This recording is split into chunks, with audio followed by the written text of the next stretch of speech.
Hello, and welcome to Elantum Digital's Publishing by the Numbers, where we help authors and self-publishers create quality books and build successful self-publishing businesses.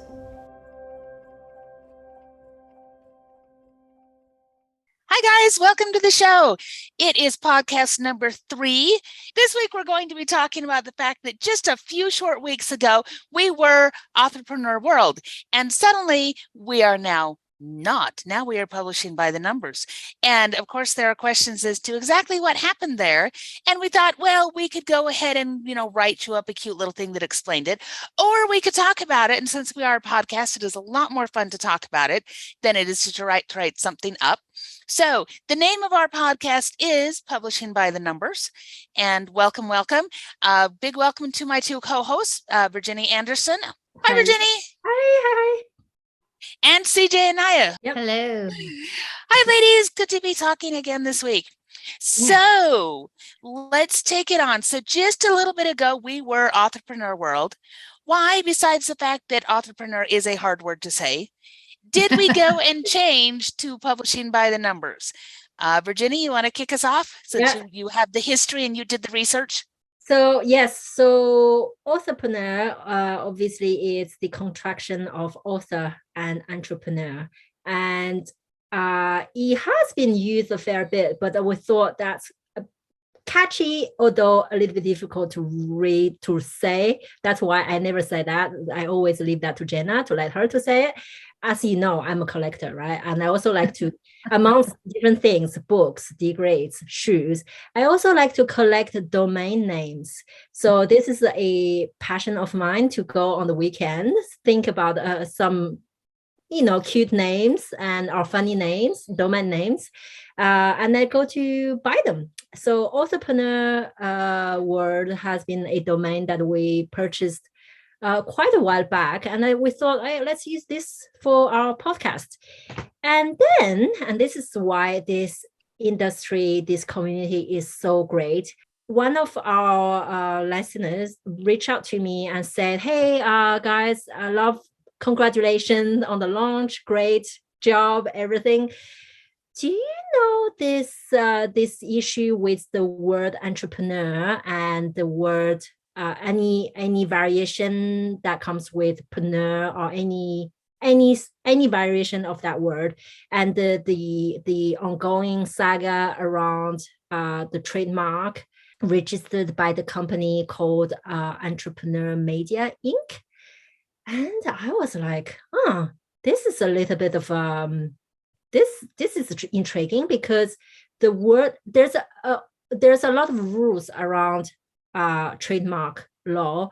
And disclaimer first, we are not lawyers, we are not at least not IP lawyers, so we're not giving you any advice. This is just our understanding of the law and our understanding of how the rules are applied. So that's out of the way. So normally, generally speaking, there's a lot of words that you cannot trademark. So a step back against, what is a trademark? A trademark is basically a name that helps the customers to distinguish your brand from someone else's brand. Okay, so there's a lot of rules around trademark, what can be trademarked, and so on. But for example, one of the you're not normally not supposed to be able to trademark generic terms. Otherwise, I will be trademarking manager, I will be trademarking magazine, I will be trademarking whatever that I can think of, and then maybe one day we will become something that's important, and then bam, I'm going to sue you every time you're going to use that word in your branding. So normally, entrepreneur is a position which should not be able to be trademarked. But this is not the unicorn world that we're living in. Weird things happen. And it just happens that Authorpreneur Media Inc.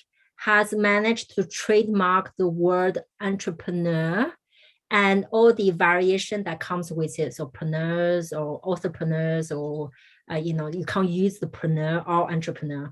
And I dig a little bit deeper. And so they've done it in a quite clever way. Their argument is that that word, that entrepreneur. So Entrepreneur Media owns Entrepreneur Magazine.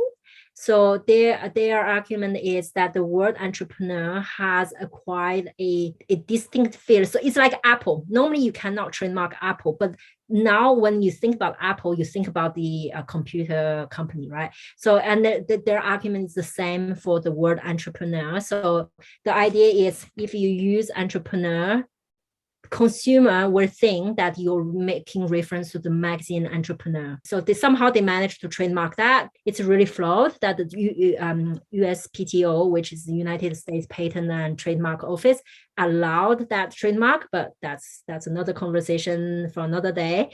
I'm trying to be concise here, but which is obviously I'm incapable of. So let's just forget about that. Let me talk. Anyway, so they managed to trademark that. And what is really ironic is Entrepreneur Magazine, it's a magazine for entrepreneurs. So they have a lot of great articles, tips, strategies, and around entrepreneurship. And their mission is to help entrepreneurs to create successful businesses. And yet their strategy is to use this really big fancy law firm to go after any business that has the word entrepreneur or a variation of preneur in their name as soon as they become a bit successful. So they are going after the very same people that they're trying to help. Their argument is, a trademark is only good if you police it. Otherwise, what's the point of registering a trademark? This is a really narrow-minded way, in my opinion. Again, disclaimer, in my opinion, this is very narrow-minded because instead of creating a community of people, like-minded people getting together and create something, they are actually creating a community of people who are hating them with passion. This is hatred to another level. So, and they are very litigious. They went after many businesses. There's quite a few businesses that went bankrupt. There's quite a lot of businesses that try to take on, but then because they're so big and powerful, the law firms, it's so, it's a matter of choosing your battle. And when I became aware of this issue, we were talking this amongst us, and then there's an argument to be made that IP laws are territorial, meaning that it's country specific. So they might have registered trademark in the US, but I haven't checked if they have an international trademark and if it applies in Australia.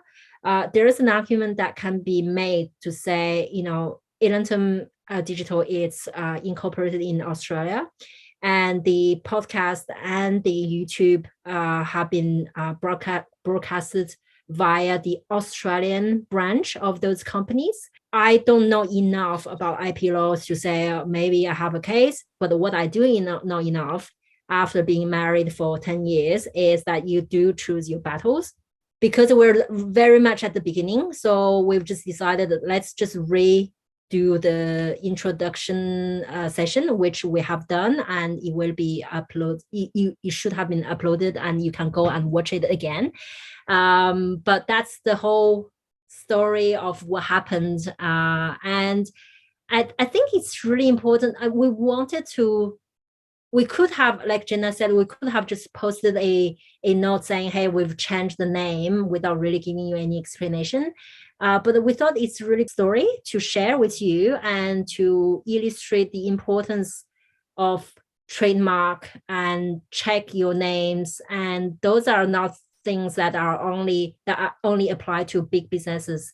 It applies to anyone. So it's really important, I think, to have the right foundation when you start, but also to be able to pivot. Like when we're facing a situation like that, okay, what do we do? We can just sit there and cry, because we had quite a busy week, and I could have just been like, oh, this is all burn me out, CJ, when you're going to do the editing. I'm going to edit out all the 4-letter words. I'm going to refrain myself on PG. Keep it on the side that parents can play it in their car while they're driving. Thank you. That's it. Having been a parent that has had to explain certain words to my child, let's keep it on the fun. Yeah, complete side thing. We'll save that for our relevant moment. But anyway, so we thought let's share the story and explain what happened, and that's what happened. No, that covers things nicely, I think. The other reason we wanted to share this was to talk a little bit about not only trademark, but branding and what branding means.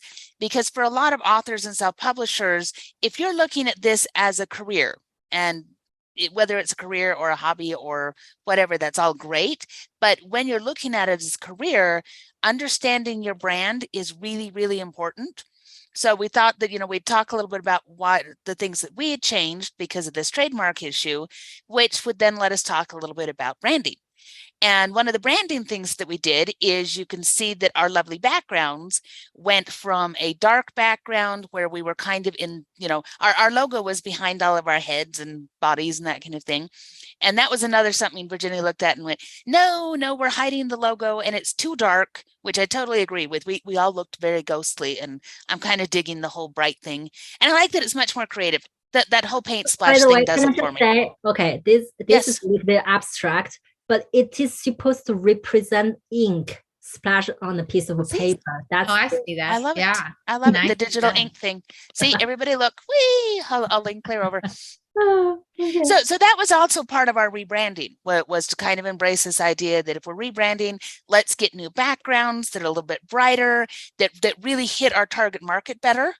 And then we really thought through, here's a bunch of names that we could come up with.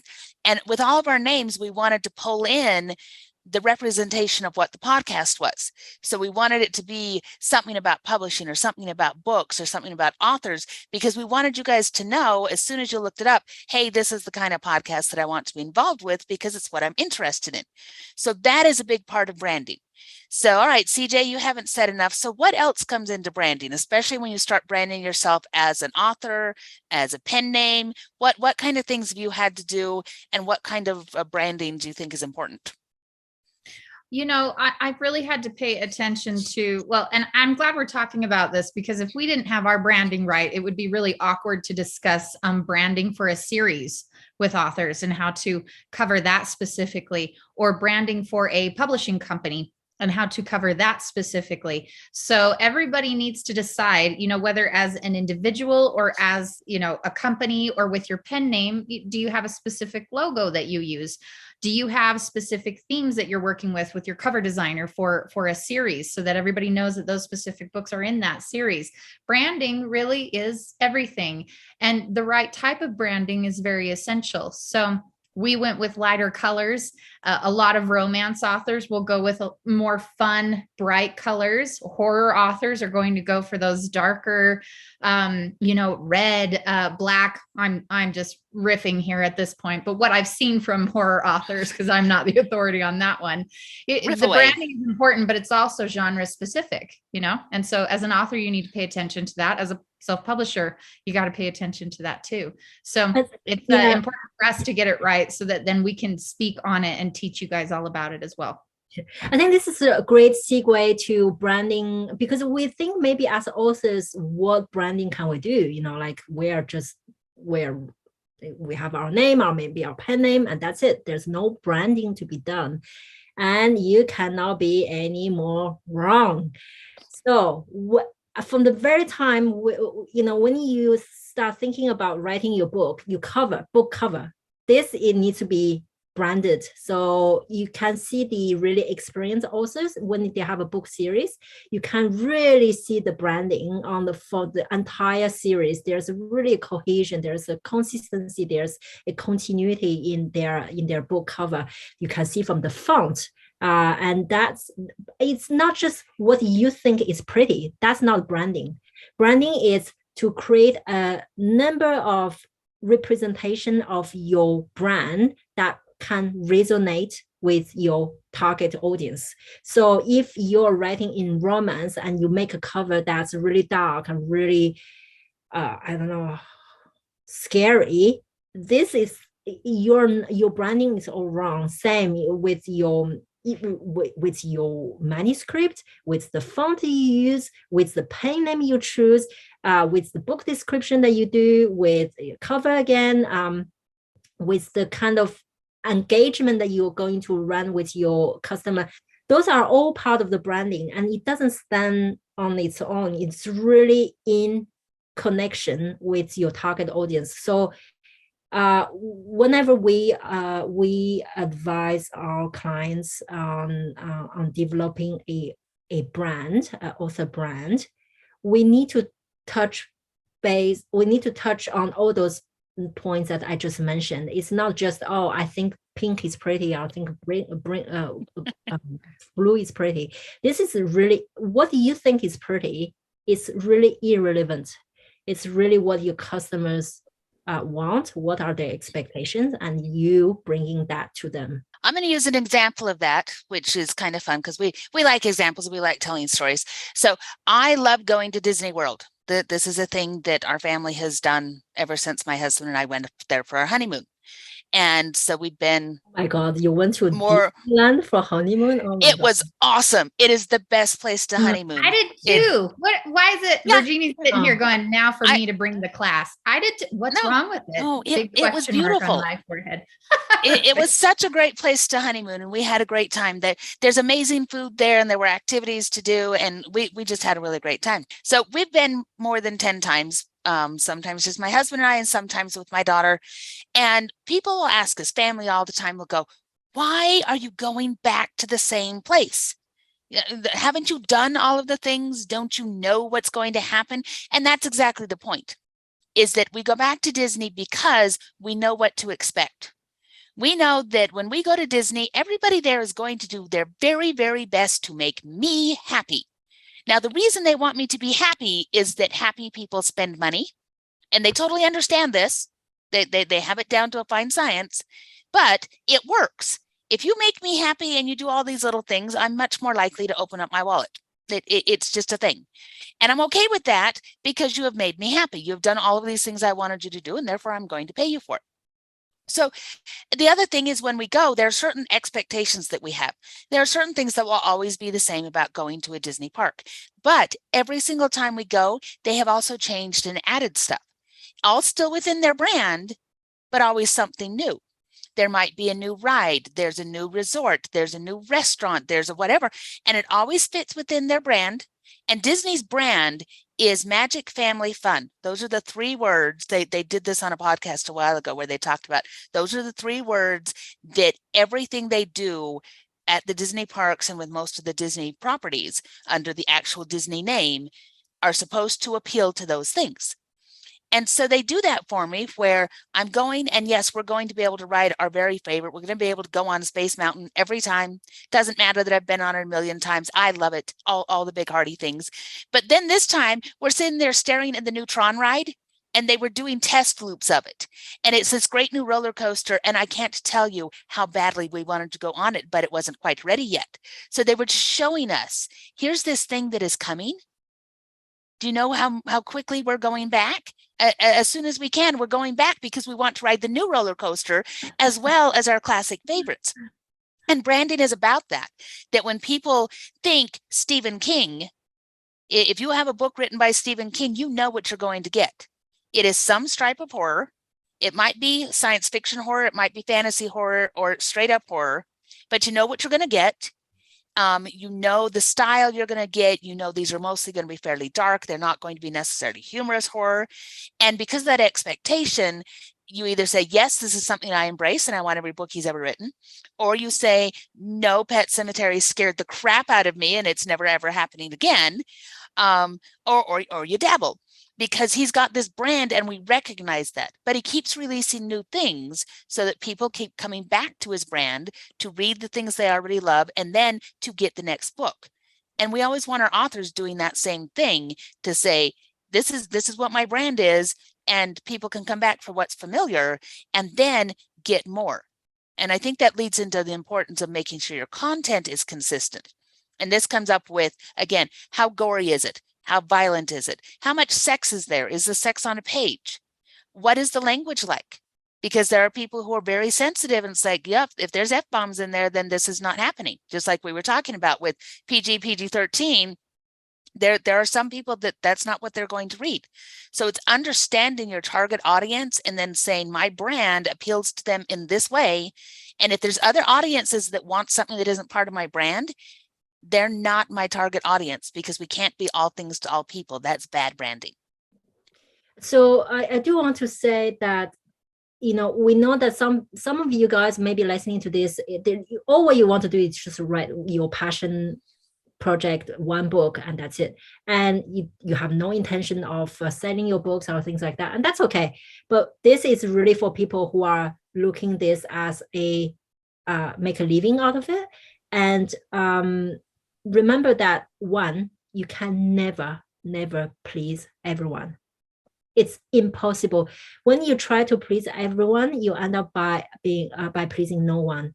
And this is very much, it applies to everything in life. I actually believe that the more niche you are, the more targeted you are, the more intentional you are about who is your target audience, the more retention you're going to get in keeping those customers. Really think about who you're writing the book for. And you might have, and that's why there's different pen names that we use, because you might not write to the same audience. I don't personally really read romance books because for me, romance needs to end badly, but it's not how it is. Romance ends always a happily ever after, or happily for now. I can't even say this. You can't even say it. That's because you don't. It's not romance. And this is a total discussion for later when we talk about romance, because it's not romance right. You're reading. Yep. It's love stories or romantic elements. It has nothing to do with the actual for me, definition it has of to romance. involve some level of death, otherwise it's just like someone boring, like die under a train. Yeah, like throwing under the train, jump in the ocean, like yeah, you like tragedies, Shakespearean tragedies, rocks fall, I'll die. So but I can still do both genre. I just do with different pen names, and I will be targeting different people. We'll do a whole session about how to choose pen names and all those and things that you need to consider. But what my point is, if you want to make a living out of your writing, these are the kind of things that you need to think from very beginning. You're never going to make a living just out of one book. I mean, 99% of people never make a living just out of one book. And you might have, who has just one book and it's doing really great? I don't know. Actually, I don't know. No one I can think of. Yeah, anyway. So you got to think in a much like a bigger overview of what you want to do and plan accordingly. So it's not just I'm writing one book and that's it, overnight sensation. I said in previous podcast, we don't do fads, we don't do overnight thing, we don't do passive income. This is all nonsense. So this needs to be planned carefully ahead of time. It doesn't mean that everything is set in stone, but you have to have a long-term plan. So yeah, branding is this kind of really over-compassing concept, and it's not really about what you like aesthetically, it's about what your customers want. It doesn't hurt as well for people like me who really like order and consistency to have a series of books that has the same branding element. It makes me really happy. I can guarantee you that I'm not a rare case, that there are people out there who are going into looking in the niche that they want to look into and say, oh, I like the continuity in the branding. I think I'm going to start this one. And then if I like the content, I'm going to continue the entire series. And this is, it's a real example. So my daughter is 5 and I knew nothing about children book authors, nothing at all. And the only way I chose the kind of book series that I'm reading to my daughter now is because of the branding. Like literally, I saw one that has this, they may have like 30 books in the series. it's all really cleverly done, but you can really see the consistency for all the 30 books. And then I obviously didn't buy 30 books altogether, but I'm like, oh, I like that. And I can already picture on the bookshelf the order and the consistency, and it makes me tremendously happy. So I started with the first one and I really liked it. And then I just bought like another 10 just in one go because I like the tone, I like the story, and the branding is what I'm a sucker for good branding. So I don't eat cereal, but I can go buy a box of cereal. You might buy the cereal boxes just because it looks nice on your shelf. And so keep in mind that you could also be targeting people with severe OCD. And that's always good to know too. I wanted to say, but I didn't want to say that I am OCD because I am OCD, but my friends who really have OCD, they would agree with me. This is Last thing before we go, I'm going to direct this at CJ because you've had a unique experience. So we've talked about how you started in traditional publishing and you did some stuff there and then you pivoted to do your own thing. So What did that mean for you as far as branding? Because that can't be the same branding between the one and the other. And I think it's important to recognize that sometimes in our careers, as things change, we might have to pivot our branding or even start something all over again. So what's that like? What do you do when your branding has to shift? You find a professional. Don't do it yourself. I went with the same covers that I had from my traditional publisher, but I very quickly realized as I was doing all my research that this was not going to work. And so you need to pivot in the sense that you need to understand your target market. It goes back to that. So I did a lot of research in fantasy romance for teen and young adult audiences. And what I found was that my current covers were nowhere near what they needed to be. They looked homemade. They looked, it was nothing, the images were not on point. The font size, the typography, none of it was on point. The colors were incorrect.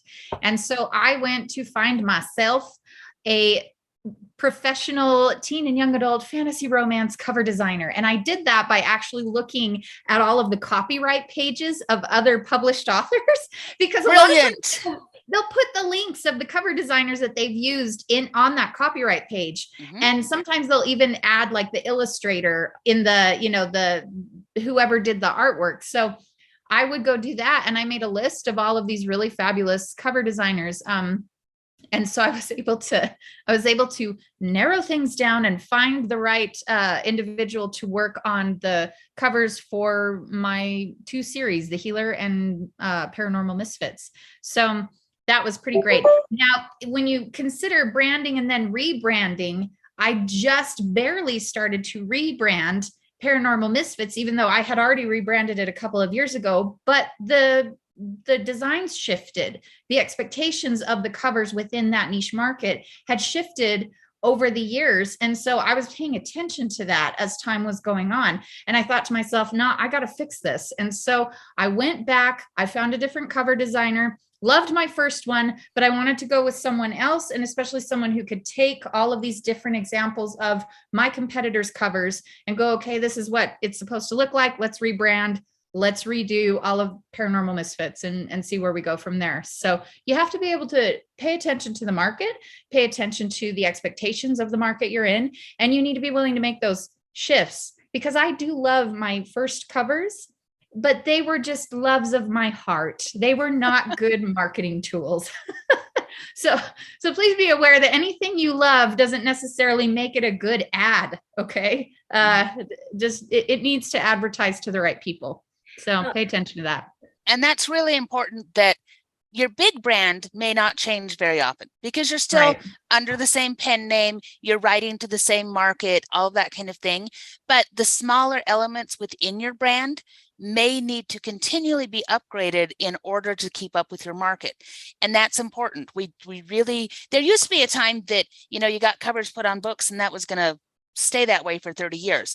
And I admit, I have some books that have the original covers on them and I love them. We have a set of Tolkien books that is the covers my husband grew up on, and they are put on a shelf where nobody reads them because they have become so fragile over the years, and you absolutely cannot get books with those covers on them anymore. But the artwork is gorgeous. But you do see that those continue to change, and it means that you may have to adjust, you may have to recover. That's all part of the brand. Virginia, did you have a last thing before we go into our moment of irrelevancy? Yes, just one thing. Yeah, I thought that CJ's comment about her cover and changing the cover, it's really a good segue to a question I've been asked, and that's what's the life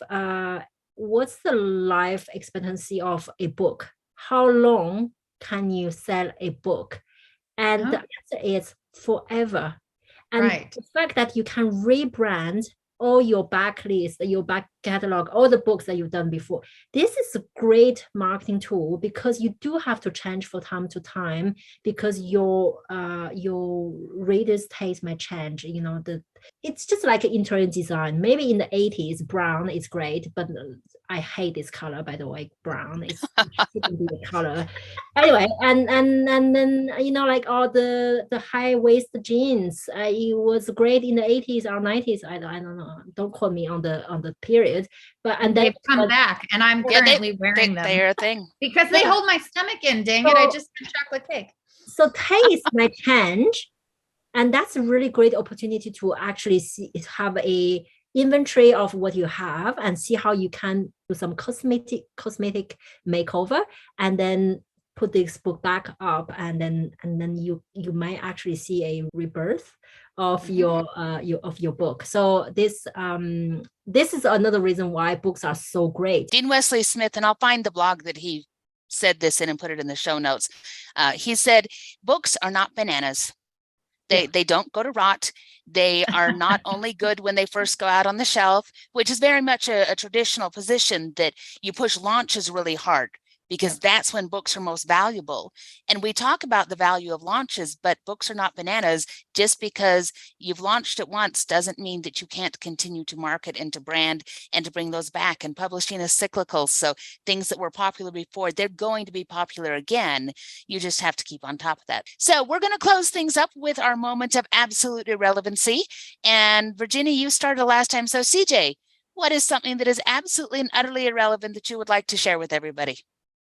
So my pug gets frequent eye infections. And this afternoon, he came in with the most, like, his eye was so red, his little eyeball. And so he's very strong. So as we were trying to get the eye drops in, instead of the eye drops landing in his eye, because Chloe and Maddie were trying to hold him steady, right? The bottle squirted and it went all over his face, and then I mean, it was a magical squirt bottle. It just ricocheted right onto Chloe's face, a little bit on Maddie, and he walked away with nothing in his eye, but definitely all over his face. And you know, hashtag mom life. So that's it. There we go. Virginia, what is irrelevant in your world? Okay, so you guys might or might not know, I do not understand the concept of exercise. I do not understand what it's for, what that means, what does it look like. But what I do understand is accessories. So I've decided I'm going to take on a new hobby, and that is tennis. I don't know how to play tennis, but I like to have all the gears ready. So I got the entire tennis gear. Are you serious? You don't know how to play, but you're just like, I'm gonna buy the skirt. It's cute. I think the racket, the balls, also, you know, like even my little hairband when I'm going to play tennis. So I will keep you updated on how I'm. I can't wait to hear it. Me either. Oh man. Oh my goodness. What about you, Dana? My irrelevancy goes back to be very, very careful what you shout at other drivers when you have a small child in the back seat, because that was when my 3-year-old learned the particular S word that we have spoken about. And then at the age of 3, they don't understand what they're saying. They just know that every time they say it, all of the adults around them go, And so there was a long period there for about 6 months that when she wasn't getting enough attention, she would just pop up with this word and watch all of the adults go, ah!